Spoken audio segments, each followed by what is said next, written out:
Ok, buenas noches. Shalom, shalom a todos ustedes, hermanos y hermanas que nos ven. Es una bendición estar acá de nuevo por las ondas de Canal 54, un jueves más a las 7 de la noche, con el programa de Shalom TV. Su servidor Alonso Corrales y su hermano y servidor Olger Carvajal. Y estamos muy contentos de poder compartir con ustedes de las enseñanzas de las Escrituras que podemos compartir con ustedes cada jueves, esperando que les pueda ser de edificación para su vida espiritual y que podamos ir conociendo cada día más a nuestro Padre Celestial. Vamos a tener una palabra de oración, Olger. ¿Qué te parece? Amén. Baruch atah Adonai Eloheinu melech haolam. Bendito eres tú, Adonai, nuestro Elohim, Rey del universo. Gracias por darnos la oportunidad de estudiar tu palabra y de poder escudriñar los tesoros que tienes para nosotros, los tesoros de salvación que hay para nosotros en las Escrituras. Pedimos tu presencia con nosotros y pedimos tu bendición para cada familia, cada persona que está viendo este programa por televisión o por internet. Gracias, Padre eterno, en el nombre de Yeshua. Amén. Así sea, amén. Ok, queridos amigos, vamos a tener un tema musical y ya entramos con el tema que es una continuación del tema que hemos estado teniendo acerca del Ruach HaKodesh o el Espíritu de Santidad, y vamos a tener un tema musical que les pueda ser de bendición.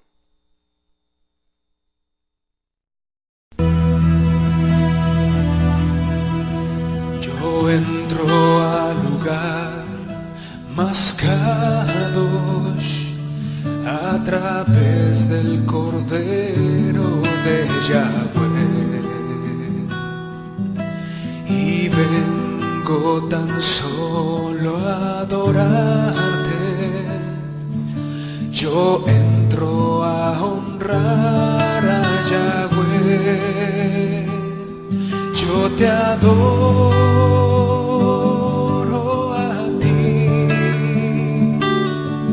te adoro a ti, yo te adoro a ti, te adoro a ti, pues tu nombre es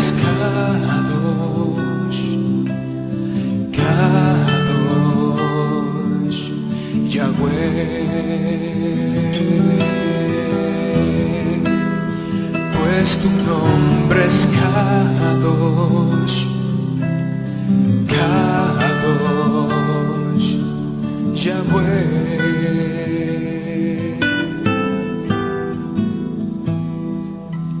Yo entro al lugar más Kadosh a través del Cordero de Yahweh, y vengo tan solo a adorarte. Yo entro a honrar a Yahweh. Yo te adoro a ti, te adoro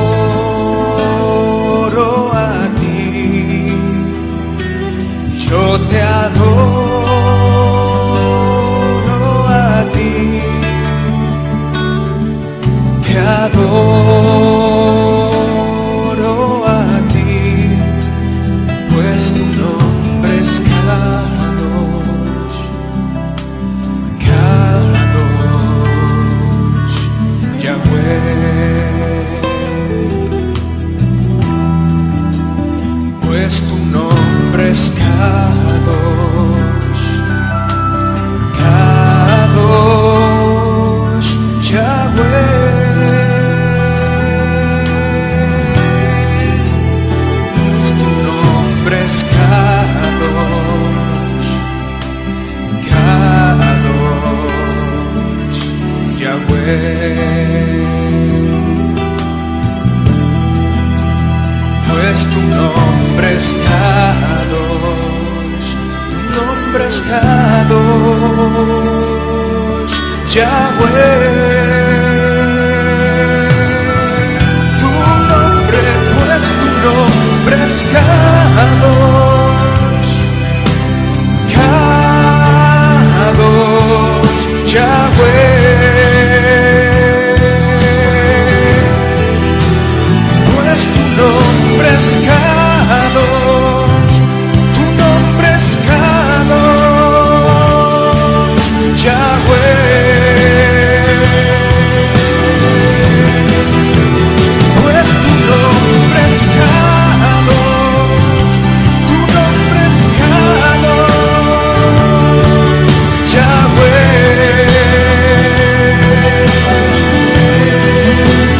Pues tu nombre es Kadosh, Kadosh, Yahweh. Tu nombre es, pues tu nombre es Kadosh, Kadosh, Yahweh. Pues tu nombre es Kadosh, Kadosh, Yahweh.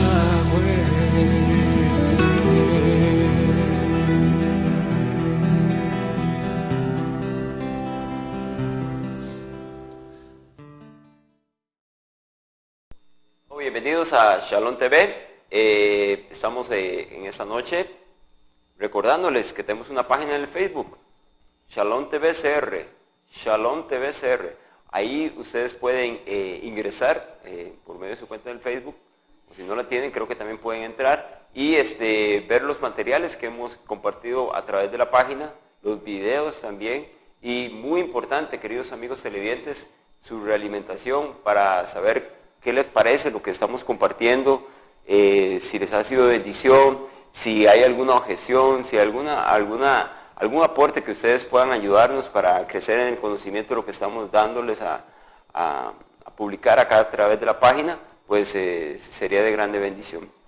En esta noche, Olger, queridos amigos, vamos a continuar con el tema que hemos tenido acerca del Ruach HaKodesh o el Espíritu de Santidad, que se nos habla en las Escrituras, tanto lo que llamamos la Tanaj, que es el conocido en el cristianismo como el Antiguo Testamento, como en el Pacto Renovado o Brit Hadashah, ese que encontramos a partir de los Evangelios en adelante. Y ese tema, bueno, obviamente ha sido polémico desde tiempos antiguos, diríamos desde que el cristianismo empieza a establecerse, a fundamentarse, empieza a haber controversias sobre esto, excomuniones inclusive, muertes inclusive, todo por aquellos que no aceptaban los dogmas que se estaban estableciendo en los concilios. En los concilios precisamente de la Iglesia Católica, ¿sí? A los inicios de la Iglesia Católica. Sí, y entonces el que no creía como ellos, lo mandaban a matar nada más. Había excomuniones. Entonces entre ellos, era un asunto delicado. ¿Ya? Y todavía sigue siendo muy delicado. Y todavía hay mucha confusión en este sentido. Es muy importante, yo creo que sería muy bueno que empezáramos precisamente con este versículo, Apocalipsis 18:4. Ok. ¿Ya?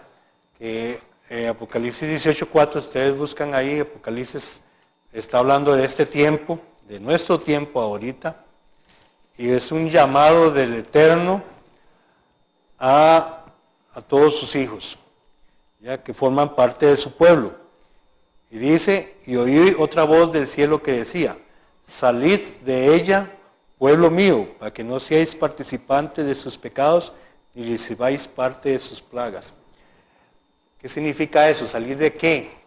Está hablando de salir de Babilonia, de salir de esa confusión que hay, de dogmas, de creencias religiosas que no están amparadas en las Escrituras, sino en la tradición de los hombres.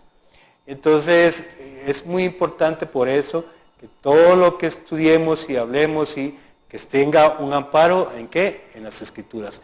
Y sobre todo, como hemos dicho muchas veces, nosotros leemos estas Biblias, muchas de estas Biblias tienen ya muchos errores por las traducciones, entonces hay que irnos a dónde, a las raíces de las escrituras, las raíces, cómo se escribieron en sus orígenes. En este caso, el hebreo, que es las raíces hebreas, pues son como se escribieron las escrituras sí, principales. claro, son fundamentales. De hecho, nosotros siempre tratamos de tratar, ¿verdad? No somos expertos, pero tratamos de dar una perspectiva hebrea, digamos, de las escrituras que comprenden, por lo menos en las Biblias que comúnmente las personas utilizan, comprende 39 libros. Y esos 39 libros eran los que usaba Yeshua, usaban los talmidín, los discípulos, usaba el gran emisario Pablo, sí. Usaba cada uno de ellos, las escrituras que nosotros llamamos el Tanakh, conocido como el Antiguo Testamento, era el fundamento para dar validez a todo lo que se estaba enseñando, hasta por el mismo Yeshua, porque no tenía que ser contradictorio con lo que estaba antes, con la revelación anterior. Y precisamente para dar y comenzar en el punto A, en el punto, es decir, el punto álgido, el punto del dolor, donde está la llaga, pues, el cristianismo hoy en día, una gran mayoría del cristianismo, en una de sus principales doctrinas, las iglesias, la mayoría de las iglesias protestantes, es la doctrina de la Trinidad. La doctrina de la Trinidad viene precisamente de la principal doctrina católica de la Trinidad. La principal doctrina de la Iglesia Católica, ¿cuál es? La Trinidad, esa es la principal. Y de ahí, entonces, las demás religiones cristianas copiaron esta doctrina para ellos. Ahora bien, ¿tiene esto base bíblica o no tiene base bíblica? Si nos vamos a las Escrituras, vemos que en ninguna parte de la Biblia aparece la palabra Trinidad. No aparece. En ninguna parte, de Génesis a Apocalipsis, en ninguna parte aparece la palabra Trinidad. Primero eso. Segundo, en ninguna parte de las Escrituras aparece que 3 son igual a 1 o 3 son 1. En ninguna parte de las Escrituras usted va a encontrar un versículo que diga que 3 son 1. Usted va a encontrar en las Escrituras que dicen que 2 es 1, cuando dice Yeshua, mi Padre y yo uno somos. O Adán y Eva. O Adán y Eva. Es decir, 2, 1. Ya cuando ellos dos serán una sola carne. Ya, su unidad, a su mujer dice, y se dan una sola carne. Pero en ninguna parte de las Escrituras usted va a encontrar que 3 son 1. Y eso es importante. Entonces muchos me van a decir, no, pues ahí está Mateo 28, 19, donde dice que vayan y bauticen en el nombre del Padre, del Hijo y del Espíritu Santo. Ok, en el original, en los originales más antiguos, de Mateo, griegos de Mateo, no aparece esa frase añadida, bautícelos en el nombre del Padre, el Hijo y el Espíritu Santo.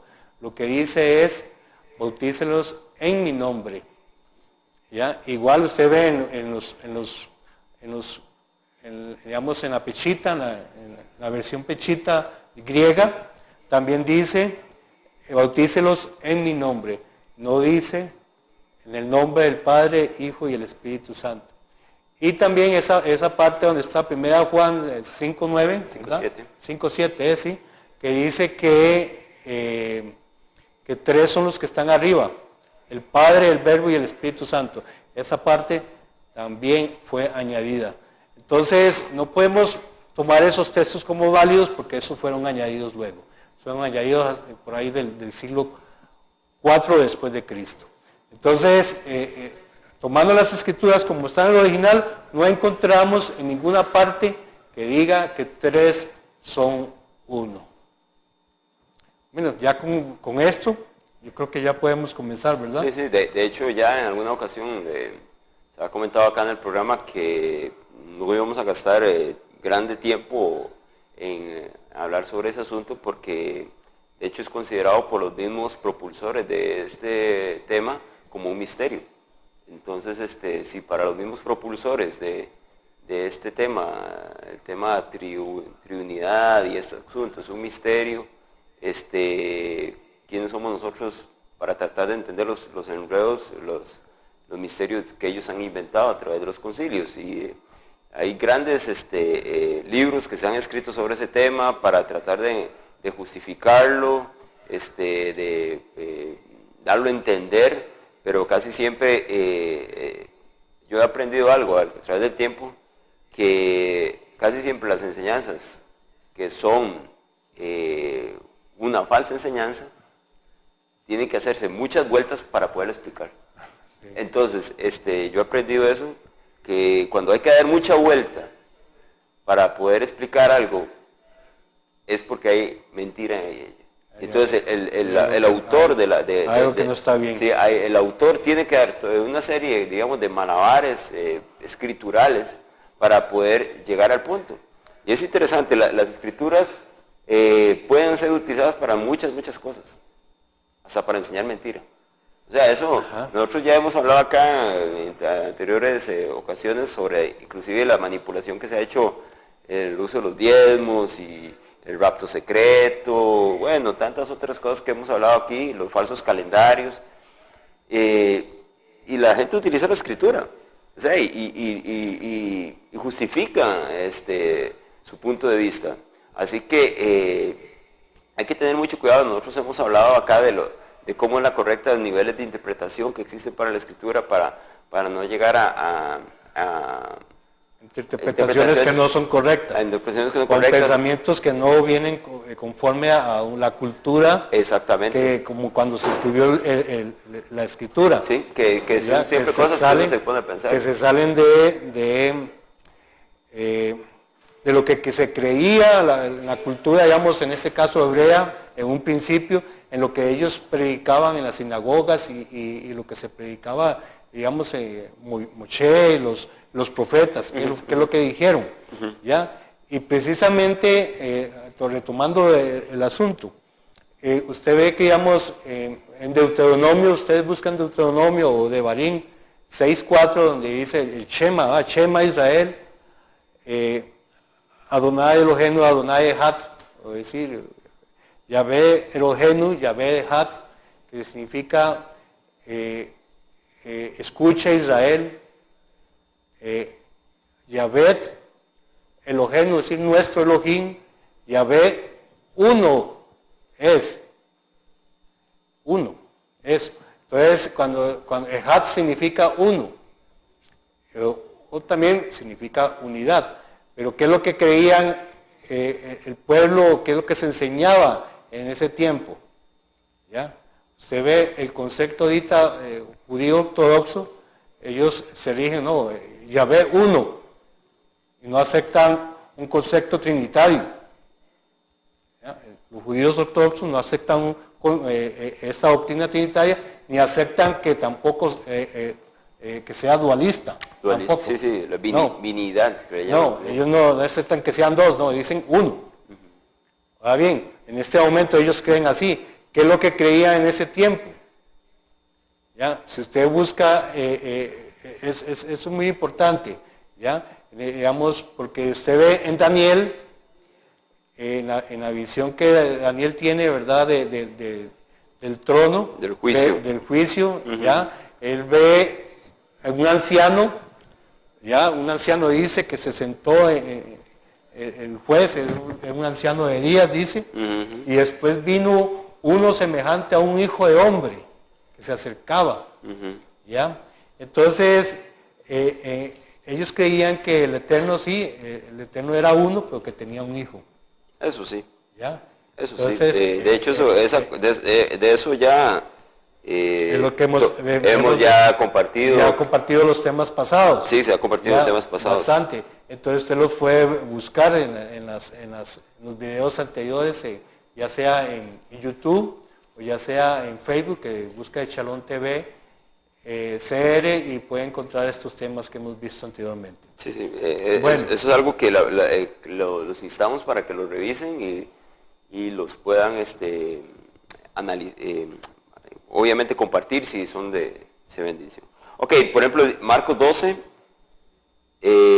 28. Vamos a leer un pedacito acá. Marcos 12, 28 dice que uno de los escribas se le acercó a Yeshua y habiendo sabido que les había respondido bien, les preguntó que cuál era el primer mandamiento de todos. El primer misbot. Primer misbah. Perdón. La primer misbah de todos. O sea, la más importante. Había muchos mandamientos que el Eterno le había dado a su pueblo. Y el escriba, en Marcos 12, 28 en adelante, se le acerca a Yeshua haciéndole una pregunta muy importante. Y le pregunta que cuál es esa primer misbah, ese primer mandamiento, que es el más importante de todos. Y Yeshua le responde, el primer mandamiento de todos es, oye Israel, Yahweh Eloheinu, Yahweh Echad. Lo que estaban citando ahora nuestro amigo aquí, Dagoberto. Y dice que amarás a Yahweh tu Elohim con todo tu corazón, con toda tu alma y con toda tu mente. Ese es el principal misbah, la principal mandamiento. Versículo 32, entonces el escriba le dijo, bien maestro, ¿verdad has dicho que uno es Elohim, que uno es Dios, dicen sus versiones, y que no hay otro fuera de él? Se está reconociendo la majestad de este ser, de este que Israel se le enseñaba desde niño, que conociera que era su Elohim, su todopoderoso. Habíamos visto que la palabra Elohim era una pluralidad, obviamente en el hebreo, pero cuando se estaba hablando de este ser especial, se le daba una significancia en el idioma hebreo, no en nuestros idiomas, en el idioma hebreo, a la palabra Elohim de un majestuoso. Se le da una connotación, sí, de majestad, el todopoderoso. Por eso se le llama en las escrituras el Altísimo, el que está en lo más alto, o sea, ahí ya nos habla de una jerarquía. Ok, bueno, vamos a ir a la presentación, que ya habíamos iniciado y vamos a pasar muy rápido sobre esto. Ok, vamos a verlo, ok. Las 10 palabras, habló Elohim, todas esas palabras diciendo, yo soy Yahweh tu Elohim, que te saqué de la tierra de Egipto, en la casa de servidumbre, no tendrás otro Elohim delante de mí. ¿Ok? Ahí en el libro de Yeshayahu, 40, 12, 31, se nos habla de la majestad de este ser todopoderoso, el Altísimo. Eso ya lo habíamos visto y entonces lo vamos a pasar y nada más lo mencionamos para que ustedes puedan repasarlo en sus casas. Isaías 40, 12 al 31. ¿Ok? Y habíamos visto el origen de las palabras Elohim, su significado, su etimología, por así decirlo, de dónde venían, para el caso en español, la palabra Dios, su relación con las deidades en el español venía de la palabra Zeus, esa deidad pagana, que era el altísimo del paganismo, el altísimo del paganismo. ¿Ok? Y Zeus era el dios de los dioses, por así decirlo. Y era llamado Deus, de donde vino nuestro nombre Dios. Por ejemplo, en el portugués, la palabra para Dios es Deus. Deus. Y es precisamente la misma palabra que en latín Deus. Que en latín Deus. ¿Ok? Y bueno, había varias deidades de diferente jerarquía, inferiores a Zeus, que ya hemos mostrado. La palabra Elohim, como ya hablamos, es una palabra hebrea. Ellos, por un mandato divino, no hacían representación de Elohim. No había una escultura que lo pudiera representar a él. Y él era el todopoderoso, el grande, el que había que amar con todo el corazón, con toda su alma y con toda su fuerza. Un Elohim para un hebreo, pues había varios posibles acepciones de Elohim. Podrían ser los ángeles, como en Salmos 8.5 se nos habla, como un poderoso o alguien en autoridad como Moshe, que era un Elohim, o en sus Biblias dice un Dios. Éxodo 4.16 y en Jueces 21.6, en Éxodo 21.6, los jueces de Israel también eran llamados Elohim. Las deidades paganas eran llamadas también Elohim, Moloch, Astarte, Quemos. Eso lo puede ver usted en Primera de Reyes 11:33 en adelante, donde se habla de estos Elohim, que no era el Elohim de Israel obviamente, sino el Elohim de esas naciones cananeas, a las cuales los israelitas se les mandó que no se mezclaran con ellos, que tuvieran cuidado de no adorar a esas deidades paganas. Ok, el concepto hebreo de Elohim era el poderoso de poderosos, era el plural majestático. Okay.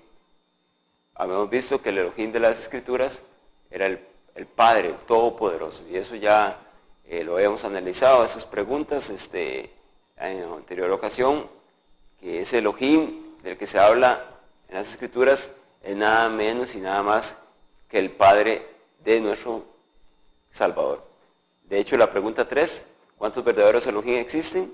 Y se nos habla en Devarim o en Deuteronomio 6:4 que solo hay uno, que es el Padre Todopoderoso. Okay. Bien, es importante que analicemos esto. Ok, Elohim.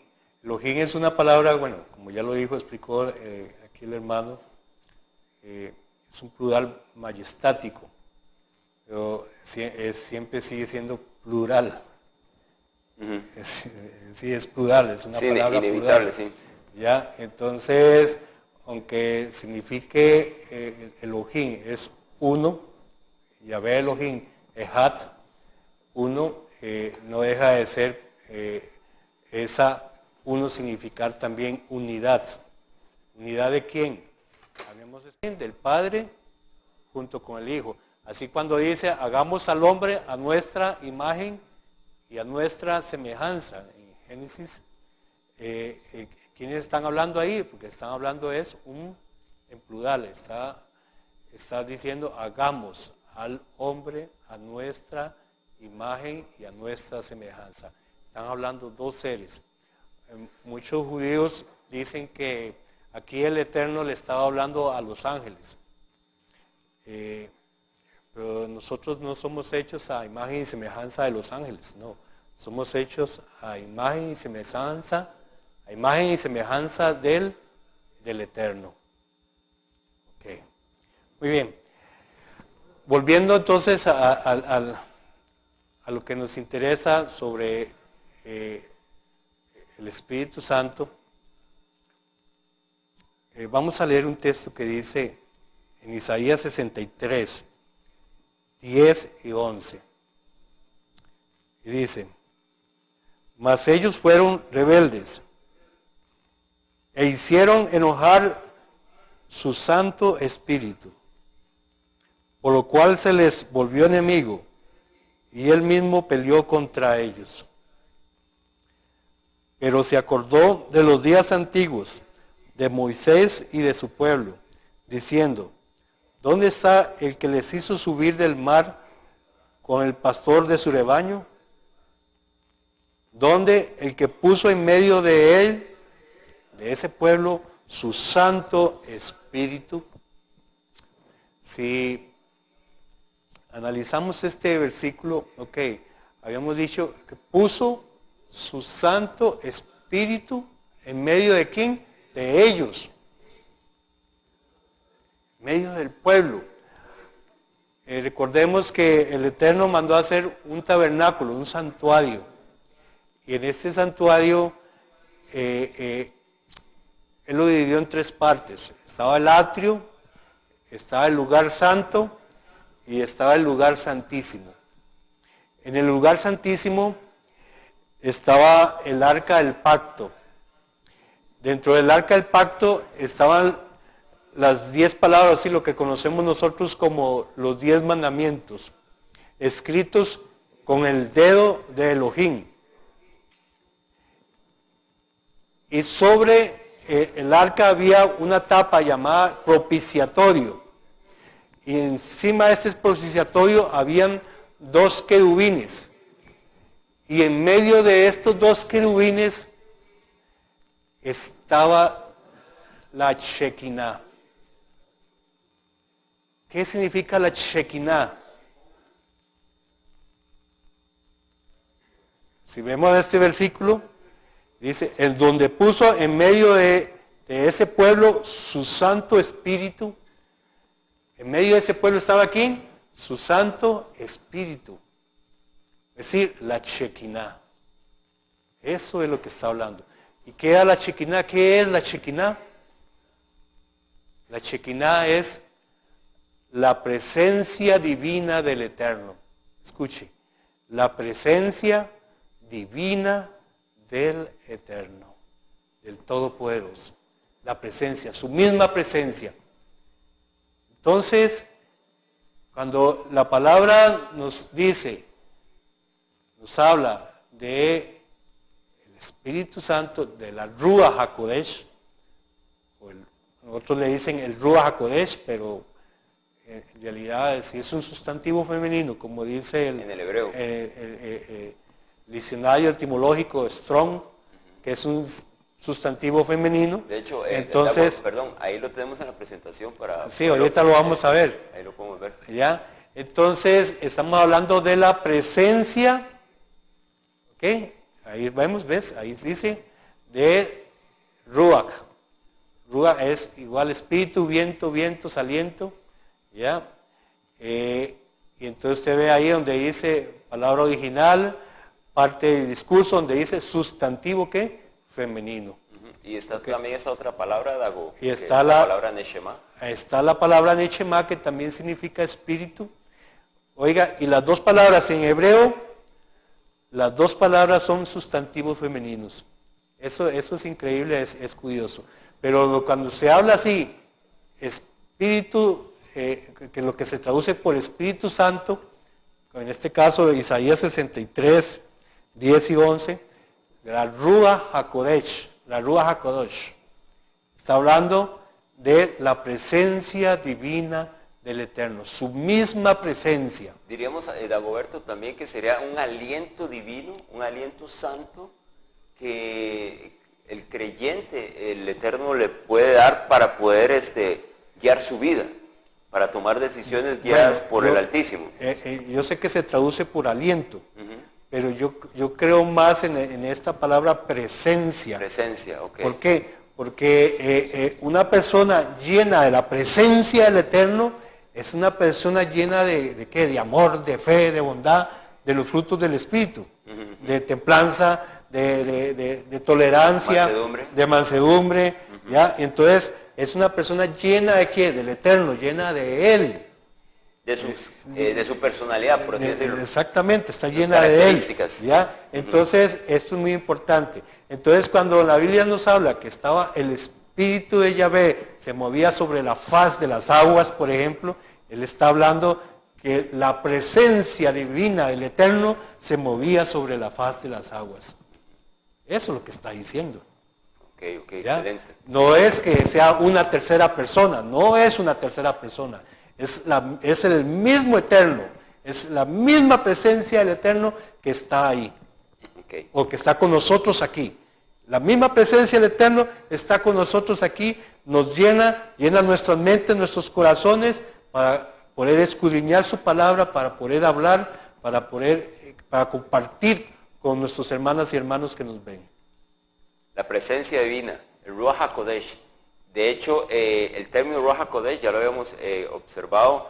Las palabras juntas, Ruach HaKodesh, o que se traducen como Espíritu Santo, Espíritu de Santidad, no aparecen ni una sola vez en toda la Torá, pero ya lo hemos visto que aparece en Salmos 51:11 y en Isaías o Yeshaya 63, 10, 11, que fue los que ahorita estuvimos comentando. Los términos Ruach y Kodesh, por supuesto que son usados en muchas ocasiones en las Escrituras, y es un atributo de Elohim, es su presencia divina, como estaba diciendo el hermano Dagoberto, y claramente no es otro Elohim. Es decir, no es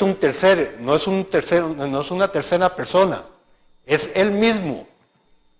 Es el mismo, no es que haya una tercera persona, es Él mismo.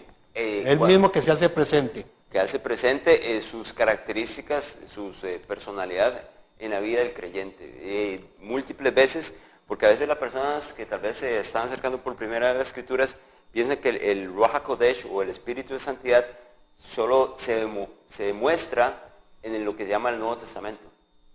Algunos tienen ese concepto, pero como estábamos indicando, nada de lo que tenemos en el Nuevo Testamento no tiene su validez si antes no hubiera ocurrido. Sería muy lógico, muy extraordinario pensar de que hasta que llegamos a la aparición de Yeshua y los discípulos, el Espíritu Santo empieza a trabajar, o la presencia divina empieza a trabajar, cuando más bien encontramos en múltiples ocasiones en el Tanaj, lo que se llegó a mal denominar Antiguo Testamento, que esa presencia divina era algo continuo que el Eterno andaba a buscar poner su morada en el corazón de los hombres. Recordemos que en el libro de Éxodo, Shemot 25:8, el Eterno dijo, yo quiero que ustedes me hagan una morada o un tabernáculo para vivir en medio de ustedes. Ajá, es lo que dice Isaías 63, 10 y 11, que Él vivía en medio de ellos,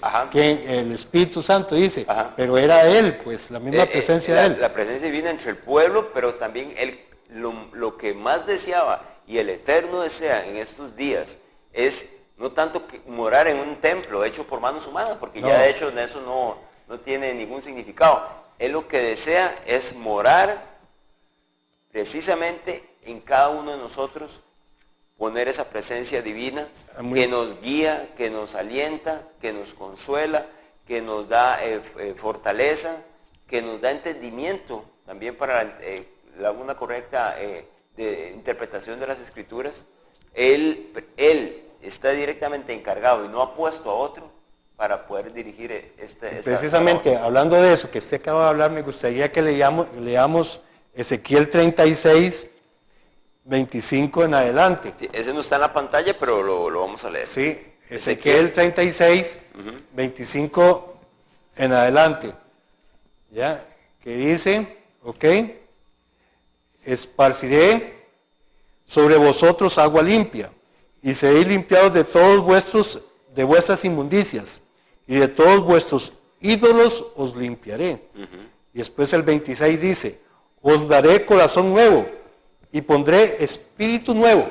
Aquí la palabra espíritu no es aliento nuevo, dentro de vosotros, o sea que aliento de vida. Y quitaré de vuestra carne el corazón de piedra y os daré un corazón de carne.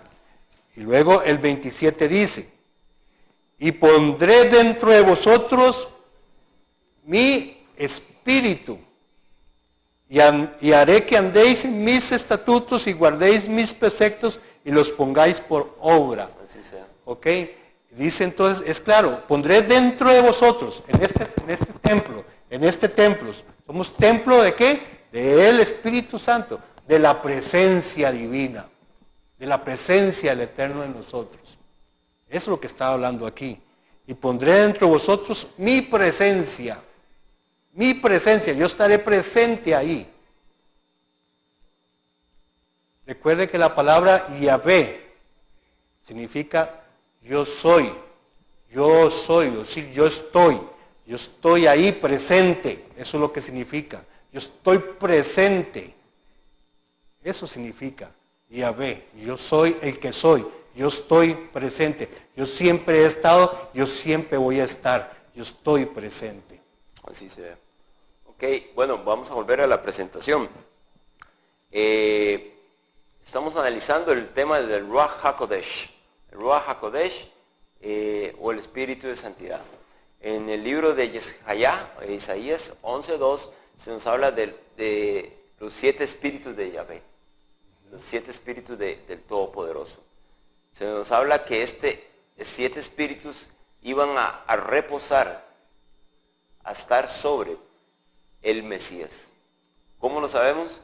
En Isaías 11:2 se dice que el vástago que va a salir del hijo de Isaí, o sea, un hijo de Isaí, de esa descendencia de Isaí, sobre él iba bueno, y lo habíamos notado, la palabra vástago en el español no nos da mucha pista, pero cuando la vemos en el hebreo, la palabra vástago es netzeret.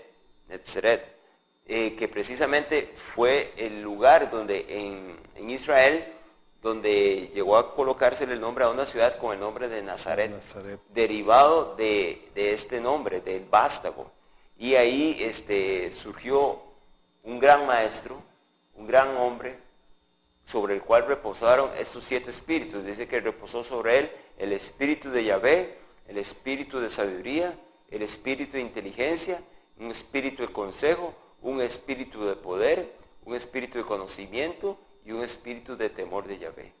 El Todopoderoso puso sobre Yeshua, el Mesías, puso esos 7 espíritus con los cuales tenía que realizar una gran labor, un gran trabajo se le había encomendado. Dice el mismo Isaías 61, si mal no recuerdo. 61:1, sí. ¿Verdad que sí? El espíritu de Yahvé es sobre mí. Y hay una misión que se le encomendó al reposar ese espíritu sobre él.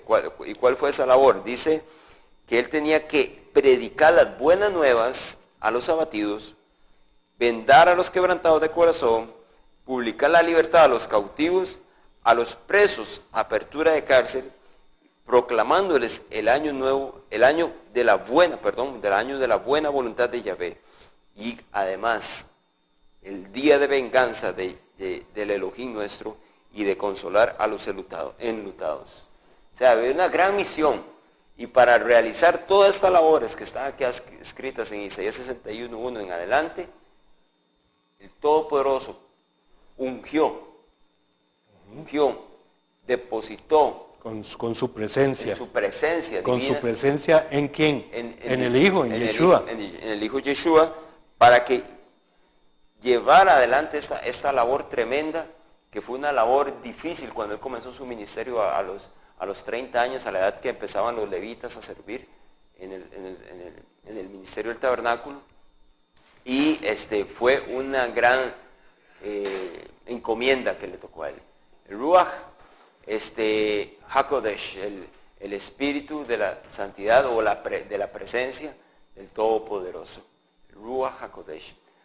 Habíamos hablado ya en anteriores programas que precisamente Daguerto lo comentábamos un poquito antes del programa y lo habíamos comentado ya en otras ocasiones. Parte de la confusión, digamos, que encontramos en este lado del mundo es porque nosotros tenemos una mentalidad, una concepción que llamamos el punto de vista griego o greco-romano occidental.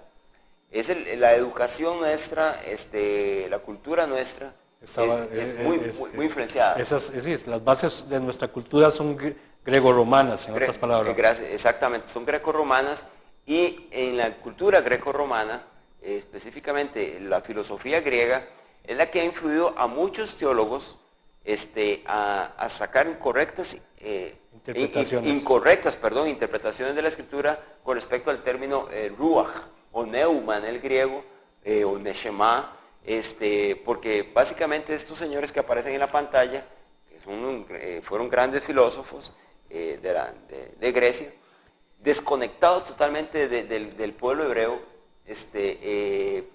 tenían conceptos muy particulares con respecto al ser humano. En específico, ellos pensaban que el ser humano era una dualidad. Y esto es doloroso decirlo. No solamente se metió en el cristianismo, también ha contaminado al judaísmo. El judaísmo también tiene contaminación. Por eso Apocalipsis 18 o Revelación 18:4 dice, salid de ella, pueblo mío. Cierto. Hay mucha contaminación que hay que pedirle, por eso, el Todopoderoso que nos guíe para llegar a la correcta entendimiento de las Escrituras, porque hay mucha contaminación doctrinal que puede llegar a provocar que nosotros hagamos una interpretación incorrecta. El dualismo griego básicamente era impulsado por Pitágoras, por Heráclito, era impulsado por Sócrates, por Platón, Aristóteles. Todos ellos tenían una concepción del ser humano como una dualidad. O sea, el cuerpo es una cosa y el espíritu del hombre es otra cosa. Y como lo vemos aquí en la pantalla, en esta cita, el helenismo de los siglos anteriores al Mesías o al Cristo. Oigan, el helenismo, o sea, la influencia griega en los siglos anteriores, o sea, estamos hablando de antes de que ya el Salvador apareciera. Cierto. Ujú. Y el neoplatonismo latino, ok, ahora el neoplatonismo latino quiere creer que el greco romano, porque el latín era el idioma de Roma. Posterior contribuyeron a impregnar de ideas dualistas, primero al judaísmo, por eso ya decíamos, el judaísmo ya estaba contaminado lastimosamente de esas ideas greco-romanas, y después adivina a quién contaminó, al cristianismo. Esto, a pesar de que tanto en la Biblia, estoy leyendo acá en la pantalla, tanto en el Antiguo como en el Nuevo Testamento, define una visión monista, o sea, única de la naturaleza humana, o sea, no hay una separación de uno y otro, o sea, no es que nosotros tenemos espíritu claramente, pero no quiere decir que dentro de mí existe otra persona que soy yo, que se separa de mí al momento de morir, y que anda vagabundo ahí o vagando, y que la gente tiene temor de esos espíritus que andan rondando, y que anda hablándole a la gente en los sueños y cosas de esas. Todo eso, lastimosamente, amigos, el enemigo, Hasatán, se ha aprovechado de esas filosofías para meter cada mentira en nuestra cultura occidental, que para los profetas bíblicos sería algo increíble. Lo malo es que se ha contaminado las doctrinas que se predican en las iglesias cristianas y todas las iglesias cristianas están contaminadas con esas doctrinas. Sí, es muy fuerte. Como dicen, es fácil engañar a alguien, pero sacarlo de un engaño, ¿cómo cuesta? Es más, para uno mismo. ¿Cuánto le ha costado a uno mismo también desengañarse de que aquello que le habían enseñado grandes doctores en la teología, predicadores en la televisión, darse cuenta que eso no es lo bíblico, que ni Yeshua lo creía? Yeshua nunca predicó de eso que están predicando hoy en día, de, por ejemplo, orarle al Espíritu. Sí, pedirle al Espíritu. Eso es otra cosa muy importante. Detalles. En ninguna parte de las Escrituras de la Biblia usted va a encontrar un versículo que diga que hay que orarle al Espíritu Santo. Sí, al Raja Kodesh. Nunca. No hay ni un solo profeta, ni Yeshua lo hizo, que hiciera tal barbaridad. Pero hoy, lastimosamente, las ovejitas están siguiendo a lo que los pastores les dicen y lastimosamente, no están yendo por sí solos. Es que el gran problema es que las ovejitas le dicen, tome este folleto y vaya, estúdielo. Y claro, en el folleto está todo ya bien preparado por el autor del folleto para enseñarle cualquier punto. Por eso yo les dije, muy peligrosas las escrituras, son de grande bendición, pero son muy peligrosas en las manos de alguien que no está conectado con las raíces hebreas. Eso yo creo que es importante. Ese es el problema más grande que hay. Sí, las raíces hebreas. La mayoría de los teólogos están conectados con tradiciones grego-romanas, sí, ¿ya?, que con las raíces hebreas. Ese es el problema. Y de hecho, lo comentábamos, nosotros estábamos hablando de que normalmente los teólogos y de lo que se llegaron a denominar como los padres de la iglesia, estos en sus concilios que tuvieron en los primeros siglos, nunca, interesantemente Dagoberto, nunca invitaron en esos concilios a ningún hebreo. Es cierto. Nunca invitaron, siempre eran, eso es cierto. Eran los llamados Mire, padres. lo que usted acaba de decir, eso es muy real. Ajá. En ningún concilio que hicieron la Iglesia Católica en sus inicios, invitaron a judíos, a hebreos, a que dieran la interpretación correcta de las Escrituras. Ellos interpretaron a su manera, ya influenciados